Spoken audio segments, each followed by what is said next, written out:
Hello my dear friends, എല്ലാവർക്കും നമ്മുടെ ചാനലിലേക്ക് സ്വാഗതം. ഇന്നത്തെ നമ്മുടെ topic what do they think about you right now എന്നുള്ളതാണ്. ഈ ഒരു സമയത്ത് നിങ്ങളുടെ പേഴ്സൺ എന്താണ് നിങ്ങളെക്കുറിച്ച് ചിന്തിച്ചു കൊണ്ടിരിക്കുന്നത് എന്നുള്ളതാണ്. വീഡിയോയിലേക്ക് പോകുന്നതിന് മുമ്പായിട്ട് ഈ ചാനൽ ഇതുവരെ സബ്സ്ക്രൈബ് ചെയ്യാത്ത ആരെങ്കിലും ഉണ്ടെങ്കിൽ ദയവായിട്ട് സബ്സ്ക്രൈബ് ചെയ്യുക. വീഡിയോ ഇഷ്ടമായാൽ തീർച്ചയായിട്ടും ലൈക്ക് ചെയ്യുക, ഷെയർ ചെയ്യുക, കമൻറ്റ് ചെയ്യുക. ഇതൊരു ജനറൽ റീഡിംഗ് ആണ്, അതുപോലെ തന്നെ ജനറൽലെസ്സുമാണ്, ടൈംലെസ് ആണ്. ഈ വീഡിയോ നിങ്ങൾ എപ്പോൾ കാണുന്നു ആ ഒരു ടൈമിൽ വാലിഡ് ആയിരിക്കുന്നതാണ്. ജനറൽ റീഡിംഗ് ആയതുകൊണ്ട് എല്ലാ പേർക്കും ഒരുപോലെയൊന്നും റെസനേറ്റ് ആവില്ല. നിങ്ങളുടെ സിറ്റുവേഷനായിട്ട് മാച്ച് ആവുന്നുണ്ടെങ്കിൽ മാത്രം പോസിറ്റീവായിട്ട് എടുത്താൽ മതി, അല്ലാത്ത കാര്യങ്ങൾ വിട്ടേക്കുക. ഓക്കെ, നിങ്ങൾ ഡീപ്പായിട്ടൊന്ന് മെഡിറ്റേറ്റ് ചെയ്യുക, കോൺസെൻട്രേറ്റ് ചെയ്യുക, പോസിറ്റീവായിട്ട് തിങ്ക് ചെയ്യുക. എന്നതിന് ശേഷം വീഡിയോ തുടർന്ന് കാണുക. ഓക്കെ, നമുക്ക് നോക്കാം ഈ ഒരു സമയത്ത് നിങ്ങളുടെ പേഴ്സൺ എന്താണ് നിങ്ങളെക്കുറിച്ച് ചിന്തിക്കുന്നത്. What do they think about you right now. ഈ ഒരു സമയത്ത് എന്താണ് നിങ്ങളുടെ പേഴ്സൺ നിങ്ങളെക്കുറിച്ച് ചിന്തിക്കുന്നത്. What do they think about you right now. ഈ ഒരു സമയത്ത് അവരെന്താണ് നിങ്ങളെക്കുറിച്ച് ചിന്തിക്കുന്നത്. What do they think about you. Okay, നമുക്ക് നോക്കാം. തീർച്ചയായിട്ടും ഈ റിലേഷൻഷിപ്പിൽ ഒരു തേർഡ് പാർട്ടി എനർജി പ്രസൻസ് കാണിക്കുന്നുണ്ട്. ഈ ഒരു സമയത്ത് ഈ ഒരു സിറ്റുവേഷനിൽ നിങ്ങളുടെ പേഴ്സൺ ആ ഒരു തേർഡ് പാർട്ടി എനർജിയെക്കുറിച്ചാണ് ചിന്തിക്കുന്നത്. അത് കാരണം നിങ്ങൾക്ക് രണ്ടു പേർക്കുണ്ടായ പ്രോബ്ലംസൊക്കെയാണ് അവർ ചിന്തിക്കുന്നത്. നമുക്ക് ബാക്കി കാർഡ്സ് കൂടി നോക്കാം. ഇപ്പോൾ നിങ്ങളൊരു സെപ്പറേഷനിലായിട്ടാണ് ഇരിക്കുന്നത്. ഒരു ഡിസ്റ്റൻസിലോ അല്ലെങ്കിൽ നോ കോണ്ടാക്റ്റിലോ ഉള്ളൊരു സിറ്റുവേഷനാണ് കാണുന്നത്. അതുപോലെ തന്നെ ആ ഒരു സിറ്റുവേഷന് അതിൻ്റേതായിട്ടുള്ള പ്രോപ്പറായിട്ടുള്ള റീസൺ ഉണ്ട്. അതുമല്ല, നിങ്ങൾ തമ്മിൽ പാസ്റ്റ് ലൈഫിൽ കണക്ഷൻ ഉള്ള വ്യക്തികളാണ്, യൂണിവേഴ്സായിട്ട് തന്നെ ഒന്നിപ്പിച്ച് ചേർത്തിട്ടുള്ള വ്യക്തികളാണെന്നും കാണുന്നുണ്ട്. സോ നിങ്ങളുടെ ഈ സെപ്പറേഷൻ ഈ ഒരു സമയത്ത് നിങ്ങൾക്ക് വിധിക്കപ്പെട്ടിട്ടുള്ള ഒന്നാണ് എന്നുള്ളതാണ് ഇവിടെ നമുക്ക് കാണാൻ സാധിക്കുന്നത്. ഓക്കെ, നമുക്ക് നെക്സ്റ്റ് വന്നിട്ടുള്ളത് സ്ട്രാറ്റജിയാണ്. അപ്പോൾ ഈ പേഴ്സൺ എന്ന് പറയുന്നതും ഈ പേഴ്സൺ നിങ്ങളുമായിട്ട് ഒരു സോൾ കോൺട്രാക്റ്റ് ഉള്ളതായിട്ടാണ് കാണുന്നത്. നമ്മൾ ഫസ്റ്റ് പറഞ്ഞ പോലെ തന്നെ ഈ വ്യക്തിയും നിങ്ങളുമായിട്ട് ജന്മജന്മാന്തരങ്ങളായിട്ട് ബന്ധമുള്ളത് കൊണ്ടാണ് ഈ ഒരു ലൈഫിൽ നിങ്ങൾ ആ പേഴ്സണെ കണ്ടെത്തിയതെന്നും കാണുന്നുണ്ട്. സോ ഈ വ്യക്തി ചിന്തിക്കുന്നത് ഈ ഒരു സമയത്ത് നിങ്ങളുമായിട്ട് കോണ്ടാക്റ്റിൽ വരുന്നതിനെ കുറിച്ചാണ്. അതിനായിട്ടുള്ള അനുകൂല സാഹചര്യങ്ങൾ വരണമെന്ന് ഇവർ ആഗ്രഹിക്കുന്ന സമയമാണ്. ആൻഡ് അവർക്ക് നേരിട്ട് നിങ്ങളുമായിട്ട് കോണ്ടാക്റ്റിൽ വരാനായിട്ട് സാധിക്കുന്നില്ല. അതുകൊണ്ട് തന്നെ മറ്റൊരാളിലൂടെയോ അല്ലെങ്കിൽ മറ്റൊരു മാർഗത്തിലൂടെയോ അവർ നിങ്ങളിലേക്ക് എത്തിപ്പെടാനായിട്ട് ആഗ്രഹിക്കുന്നുണ്ട്. മേ ബി ആ ഒരു ശ്രമത്തിൽ അവർ വിജയിച്ചിരിക്കുന്നു ഈ ഒരു സമയത്ത് എന്നാണ് കാണുന്നത്. അത്രയും ഒരു ഡിസ്റ്റൻസിൽ പോയത് കാരണം അവർക്ക് നിങ്ങളെ ഒരുപാട് മിസ് ചെയ്യുന്നുണ്ട്. നിങ്ങൾ അവരിൽ നിന്നും അകന്നു പോയ സമയത്താണ് അവരുടെ ജീവിതത്തിൽ മൊത്തത്തിലുള്ള ഒരു എല്ലാം നഷ്ടപ്പെട്ടൊരവസ്ഥ, അല്ലെങ്കിൽ അവരുടെ ജീവിതത്തിലെ ഏറ്റവും കളർഫുൾ ആയിട്ടുള്ള മൊമെൻറ്റ്സ് എന്ന് പറയുന്നത് നിങ്ങൾ ഉണ്ടായിരുന്ന സമയത്താണെന്നുള്ള റിയലൈസേഷൻ അവർക്ക് ഉണ്ടായത്.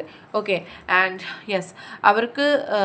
അവർക്കെന്ന് പറയുന്നത് നിങ്ങൾക്ക് നൽകാനുള്ള പ്രണയം അവർ ഹോൾഡ് ചെയ്തിരിക്കുകയാണ്. അവർ മറ്റാർക്കും അത് ഷെയർ ചെയ്യാൻ ഇഷ്ടപ്പെടുന്നില്ല. അതുപോലെ തന്നെ നിങ്ങൾ രണ്ടുപേർക്കിടയിലുള്ള പ്രോബ്ലംസ് മറ്റൊരാളോട് ഷെയർ ചെയ്യാൻ പോലും ഇഷ്ടപ്പെടാത്തൊരു വ്യക്തിയാണ്. സോ അവർ ആ പ്രണയം അതുപോലെ തന്നെ നിങ്ങൾക്കായിട്ട് കരുതി വെച്ചിട്ടുണ്ട് എന്നുള്ളതാണ് കാണുന്നത്. അതുപോലെ അവർ നിങ്ങൾക്കായിട്ട് വെയിറ്റ് ചെയ്യുകയാണ്. ഓക്കെ, ഈ ഒരു സമയത്ത് ഈ വ്യക്തിക്ക് ഭയങ്കരമായിട്ടുള്ള ഒരു സ്ട്രോങ് മൈൻഡ് ഉണ്ടാവുന്നതായിട്ട് കാണുന്നുണ്ട്. അവർക്ക് ചില സാഹചര്യങ്ങളോട് പൊരുതാനുള്ള ഒരു സ്ട്രെങ്ത് കിട്ടുന്നതായിട്ടും കാണുന്നുണ്ട്. അതിനായിട്ടുള്ള ഏഞ്ചലിക് സപ്പോർട്ട് ഈ വ്യക്തിക്ക് ഉണ്ട്. ആൻഡ് സോ അവർ ഇപ്പോൾ സ്പിരിച്വലി അവേക്കൻഡ് ആകുന്നുണ്ട് മേ ബി. അതുപോലെ നിങ്ങളും സ്പിരിച്വലി ചേഞ്ച് വരുന്നൊരു സമയമാണ്. ആ ഒരു പാത്തിലൂടെ രണ്ടുപേരും ഒരുപോലെ ആ ഒരു എനർജി ലെവലിലേക്ക് എത്തുന്ന സമയത്ത് ഈ പേഴ്സൺ നിങ്ങളുമായിട്ട് ഒന്നിച്ചുണ്ടാകുന്ന സന്തോഷകരമായുള്ള നിമിഷങ്ങൾ നമുക്കിവിടെ കാണുന്നുണ്ട്. ആൻഡ് നെക്സ്റ്റ് വന്നിട്ടുള്ളത് മെൻ ഹോൾഡിങ് എ കോയിൻ എന്നുള്ളതാണ്. ആ വ്യക്തി നിങ്ങൾക്കായിട്ടുള്ള കുറേ കാര്യങ്ങൾ, അല്ലെങ്കിൽ നിങ്ങൾക്ക് വേണ്ടിയിട്ട് കുറേ കാര്യങ്ങൾ അവർ ചെയ്യുന്നുണ്ട്. അതുപോലെ അവർക്ക് ഉണ്ടായിരുന്ന കുറേ പ്രോബ്ലംസിന് അവർ ഓൾറെഡി സൊല്യൂഷൻ കണ്ടെത്തി കഴിഞ്ഞിരിക്കുന്നുണ്ട്. അവർക്കും നിങ്ങൾക്കും കുറേ കാര്യങ്ങളിൽ ഡിഫറൻസസ് ഉണ്ട്. മേ ബി അത് ഏജ് ഡിഫറൻസോ ഫിനാൻഷ്യൽ സ്റ്റാറ്റസിലുള്ള ഡിഫറൻസോ കാസ്റ്റ് ഡിഫറൻസോ ആയിരിക്കാനുള്ള സാധ്യതയുണ്ട്. അതുകൊണ്ട് തന്നെ ഈ വ്യക്തി അതെല്ലാം സോൾവ് ചെയ്യാനായിട്ടുള്ള ഒരു ശ്രമത്തിലാണ്. എല്ലാ എനർജീസും അനുകൂലമായിട്ട് വരാനായിട്ട് അവർ ആഗ്രഹിക്കുന്നുണ്ട്. ഓക്കെ, ഫാമിലിയുടെ സപ്പോർട്ടോട് കൂടി തന്നെ റിലേഷൻഷിപ്പ് മുന്നോട്ട് പോകുന്നതിനെ പറ്റി അവർ ചിന്തിക്കുന്നുണ്ട്. ആൻഡ് അതുകൊണ്ട് തന്നെയാണ് അവർക്ക് മാനസികമായിട്ട് ഇത്രയും ഒരു ടൈഡപ്പ് സിറ്റുവേഷൻ ഉണ്ടായിരിക്കുന്നത്. അവർ മനസ്സുകൊണ്ട് എപ്പോഴും നിങ്ങളുടെ അരികിൽ തന്നെയാണ്. പക്ഷേ ചില ഫാമിലി മെമ്പേഴ്സുമായിട്ടുള്ള ചില തീവ്രമായിട്ടുള്ള ബന്ധം അവർക്ക് അതിനെ എതിരായിട്ടുള്ള തേർഡ് പാർട്ടി എനർജി ആയിട്ട് മാറിക്കൊണ്ടിരിക്കുന്നു. ചില വ്യക്തികളെ, അതായത് ചിലപ്പോൾ അവരുടെ പേരൻസിനെ തന്നെ ആയിരിക്കാം അവരുടെ വാക്ക് കേൾക്കാതെ മുന്നോട്ട് പോകാൻ അവർക്ക് കഴിയുന്നുണ്ടാവില്ല, അതിനെ ഒപ്പോസ് ചെയ്യാൻ അവർക്ക് കഴിയുന്നുണ്ടാവില്ല. പക്ഷെ ആ സാഹചര്യം എല്ലാം ഇപ്പോൾ എത്തിക്കുന്നുണ്ടെങ്കിലും നിങ്ങളും ഈ പേഴ്സണുമായിട്ട് ഒന്നിച്ചു ചേരാനുള്ള എല്ലാവിധ പോസിബിലിറ്റീസും ഉണ്ട്. ആ വ്യക്തി ചിന്തിക്കുന്ന പോലെ തന്നെ അവരുടെ ലൈഫിൽ എല്ലാ കാര്യങ്ങളും മാനിഫെസ്റ്റ് ആകുമെന്നാണ് കാണുന്നത്. യെസ്, ഡെഫിനറ്റ്ലി അത് നമുക്ക് കൂടുതൽ ക്ലാരിഫിക്കേഷനാണ്, ഇതൊരു കൺഫർമേഷനാണ്. ഈ വ്യക്തി ആ ഒരു കാര്യത്തിൽ സക്സസ്ഫുൾ ആകുന്നു എന്നാണ് കാണിക്കുന്നത്.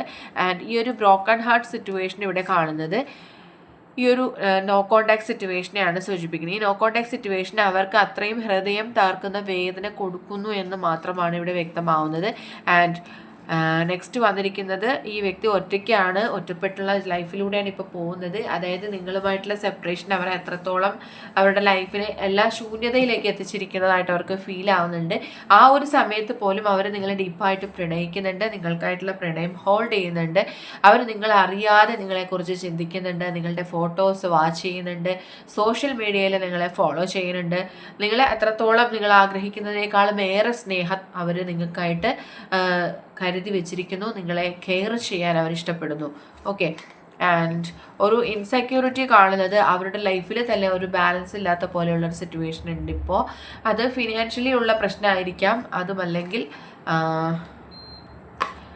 എന്താ പറയുക, അവർക്ക് അവരുടെ ലൈഫിൽ കുറേ കാര്യങ്ങൾ അവർക്ക് നഷ്ടപ്പെട്ടു പോയ ഒരു സിറ്റുവേഷൻ ആയിരിക്കാം. എന്ത് തന്നെ ആയിരുന്നാലും ആ ഒരു ബാലൻസിങ് സിറ്റുവേഷൻ, അതായത് കറക്റ്റായിട്ട് കൊണ്ടുവരാനായിട്ട് അവർ ശ്രമിക്കുന്നുണ്ട്.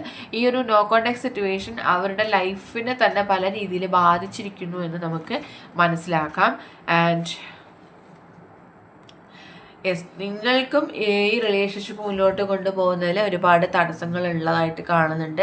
സ്റ്റോം വാർണിംഗ് സൈനാണ് കാണിക്കുന്നത്. പക്ഷേ അതിൽ നിന്നെല്ലാം വ്യത്യസ്തമായിട്ട് നിങ്ങൾക്ക് സന്തോഷമാണ് ഈ റിലേഷൻഷിപ്പിൽ കാണുന്നത്. ഈ ഒരു നെഗറ്റീവ് എനർജി നിങ്ങൾ രണ്ടുപേരെയും ഒന്നിപ്പിക്കുന്നതിൽ നിന്ന് നിങ്ങളെ സെപ്പറേറ്റ് ചെയ്യാൻ പറ്റില്ല. കാരണം ഇതൊരു മറ്റ് ചിലരെ മാത്രം ബാധിക്കുന്ന പ്രശ്നമാണ്. നിങ്ങൾക്ക് രണ്ടുപേർക്കും ഇതിലുള്ള ഇഷ്യൂസ് ബാധിക്കുന്നില്ല, നിങ്ങളത് കെയർ ചെയ്യുന്നില്ല, ബോധേഡല്ല. ഓക്കെ, ആൻഡ് ഫൈനൽ കാർഡ് വന്നിരിക്കുന്നത് നോക്കൂ, ഡോർ ടു വാല്യൂ എന്നുള്ളതാണ്. നിങ്ങൾ രണ്ടുപേരും ആഗ്രഹിക്കുന്ന പോലെയൊക്കെ തന്നെ റിലേഷൻഷിപ്പിൽ സംഭവിക്കും എന്നുള്ളതാണ്. അതുകൊണ്ട് നിങ്ങൾ വളരെയധികം ബോധേഡ് ആയിരിക്കേണ്ട ഒരു കാര്യം, നിങ്ങൾ കൂടുതലും പോസിറ്റീവായിട്ട് തന്നെ ചിന്തിക്കാൻ ശ്രമിക്കുക. ഇതൊന്നും നടക്കില്ല, എൻ്റെ ലൈഫിൽ ഇതൊന്നും പോസിബിൾ അല്ല, ഈ വ്യക്തി എനിക്ക് ലഭിക്കില്ല, ഇങ്ങനെയുള്ള നെഗറ്റീവായിട്ടുള്ള തോട്ട്സ് അല്ലെങ്കിൽ കാര്യങ്ങളൊക്കെ നിങ്ങളുടെ മനസ്സിലിപ്പോൾ വരുന്ന സമയമാണെന്നുണ്ടെങ്കിൽ തീർച്ചയായിട്ടും അവരെ എല്ലാം ലെറ്റ് ഗോ ചെയ്യുക. എൻ്റെ ലൈഫിൽ സംഭവിക്കുന്നതെല്ലാം നല്ലതാണ്, എല്ലാ പോസിറ്റീവായിട്ടുള്ള കാര്യങ്ങളും എൻ്റെ ലൈഫിലേക്ക് അട്രാക്റ്റ് ചെയ്യപ്പെടുന്നു, ഞാൻ ആഗ്രഹിക്കുന്ന കാര്യങ്ങളെല്ലാം എൻ്റെ ലൈഫിൽ സംഭവിക്കുന്നു. ഇങ്ങനെയുള്ള കാര്യങ്ങൾ നിങ്ങൾ റിപ്പീറ്റായിട്ട് മനസ്സിൽ പറയൂ. നെഗറ്റീവ് എനർജീസ് അല്ലെങ്കിൽ നമ്മൾ നേരത്തെ പറഞ്ഞ പോലെ നെഗറ്റീവായിട്ടുള്ള തോട്ട്സ് വരുമ്പോൾ നിങ്ങൾ അതിനെ ഒപ്പോസ് ചെയ്തുകൊണ്ട് ഇത്തരത്തിൽ പോസിറ്റീവായിട്ടുള്ള അഫർമേഷൻസ് പറയാൻ ശ്രമിക്കൂ. തീർച്ചയായിട്ടും നിങ്ങളുടെ ലൈഫിൽ മാജിക്കലായിട്ടുള്ള കാര്യങ്ങൾ മാനിഫെസ്റ്റ് ചെയ്യപ്പെടും. ഓക്കെ, അപ്പോൾ ഇന്നത്തെ റീഡിംഗ് ഇവിടെ അവസാനിച്ചിരിക്കുകയാണ്. ജനറൽ റീഡിംഗ് ആയതുകൊണ്ട് എല്ലാ പേർക്കും ഒരുപോലെയൊന്നും റെസ്ട്രിക്റ്റ് ആവുന്നില്ല. നിങ്ങൾക്ക് അക്സെപ്റ്റ് ചെയ്യാൻ പറ്റുന്ന കാര്യങ്ങളാണെങ്കിൽ മാത്രം അക്സെപ്റ്റ് ചെയ്യുക, അല്ലാത്ത കാര്യങ്ങൾ വിട്ടേക്കുക. റീഡിംഗ് ഇഷ്ടമായെന്നുണ്ടെങ്കിൽ തീർച്ചയായിട്ടും ലൈക്ക് ചെയ്യുക, ഷെയർ ചെയ്യുക, കമൻറ്റ് ചെയ്യുക. സബ്സ്ക്രൈബ് ചെയ്യാത്തവരുണ്ടെങ്കിൽ സബ്സ്ക്രൈബ് ചെയ്തും സപ്പോർട്ട് ചെയ്യണം. ഇനി നമുക്ക് നെക്സ്റ്റ് വീഡിയോ ആയിട്ട് വീണ്ടും കാണാം. അതുവരെയും ബൈ ബൈ.